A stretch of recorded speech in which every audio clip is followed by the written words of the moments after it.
Hi friends, welcome to my channel. இன்றைக்கி நம்ம பார்க்க போகிறது பிரெண்டைத்துவையல். பிரண்டையை இங்கிலீஷில் அடமண்ட் கிரீப்பர், டெவில் பேக்போன்னு சொல்லுவாங்க. இந்த பிரண்டையில் நிறைய மருத்துவ குணங்கள் இருக்குது.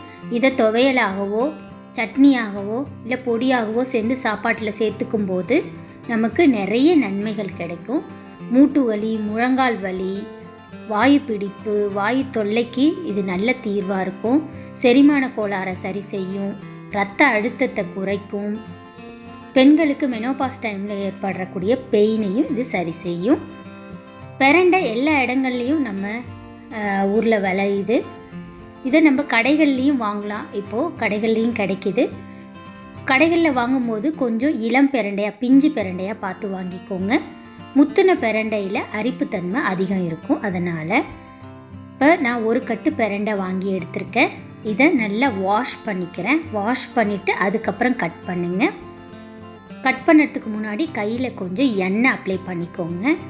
ஏன்னா கருணக்கிழங்கு மாதிரி இது 2 மடங்கு அரிப்புத்தன்மை கொடுக்கக்கூடிய ஒரு பிளான்ட்டு. அதனால் கையில் எண்ணெய் அப்ளை பண்ணிவிட்டு கட் பண்ணுறேன்.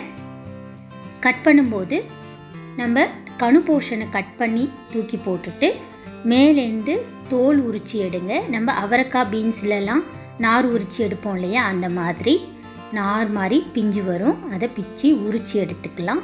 உரிச்சி எடுத்துட்டு சின்ன சின்ன பீசஸாக கட் பண்ணி எடுத்துக்கலாம். இந்த மாதிரி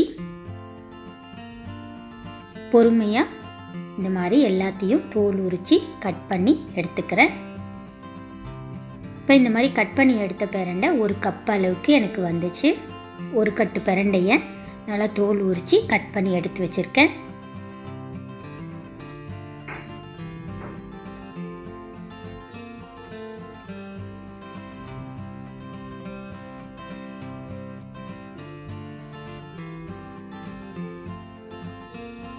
இப்போ இந்த பிரண்டை ரெடியாக இருக்குது. இதுக்கு தேவையான பொருட்களை எடுத்துக்கலாம்.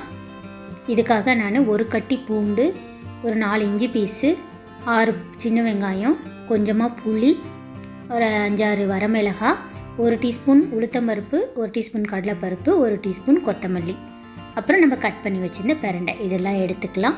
இப்போ நான் ஒரு கடாய் வச்சுக்கிறேன். கடாய் சூடானோடனே அதில் 1/4 கப்பு எண்ணெய் சேர்க்குறேன். எண்ணெய் நான் அதிகமாகவே சேர்த்துருக்கேன்.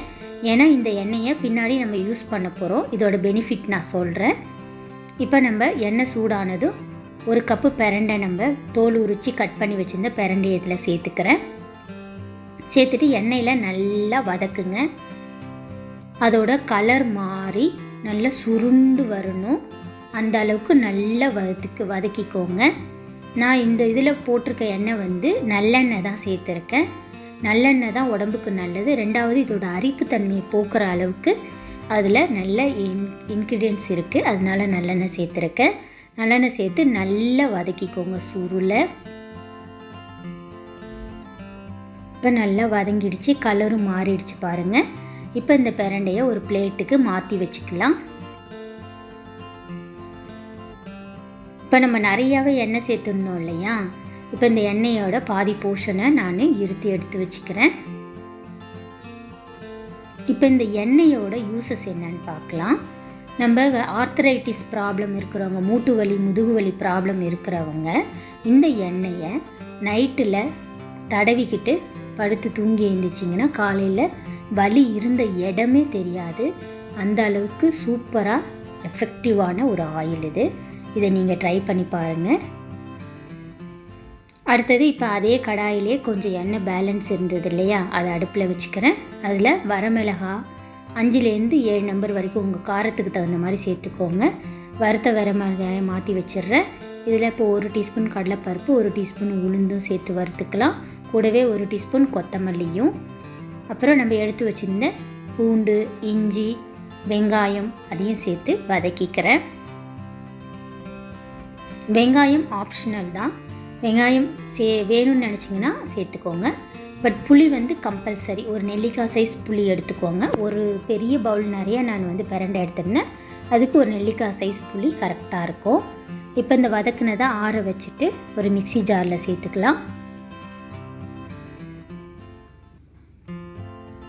இப்போ இது கூட தேவைக்கேற்ப உப்பு சேர்த்துக்கிறேன்.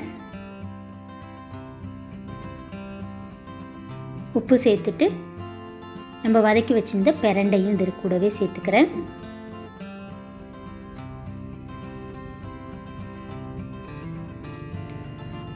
இப்போ இதில் கொஞ்சம் தண்ணி சேர்த்து நல்லா ஃபைன் பேஸ்ட்டாக அரைச்சி எடுத்துக்கலாம் இந்த மாதிரி.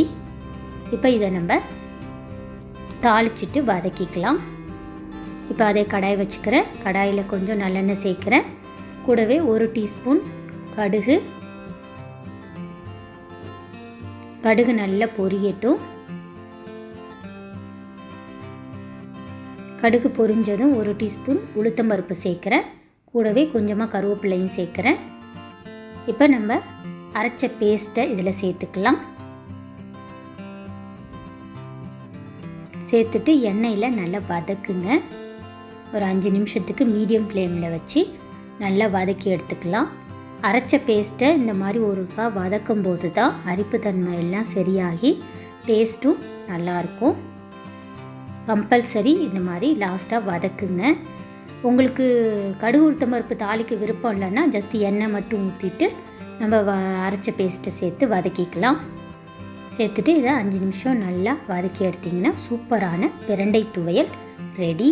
இதே மாதிரி நீங்களும் உங்கள் வீட்டில் ட்ரை பண்ணி பாருங்கள். எப்படி இருந்துச்சுன்னு சொல்லி மறக்காமல் கமெண்ட் பாக்ஸில் கமெண்ட் பண்ணுங்கள். அண்ட் கூடவே என்னோடய சேனலை லைக் பண்ணுங்கள், ஷேர் பண்ணுங்கள், சப்ஸ்கிரைப் பண்ணுங்கள். பாய்.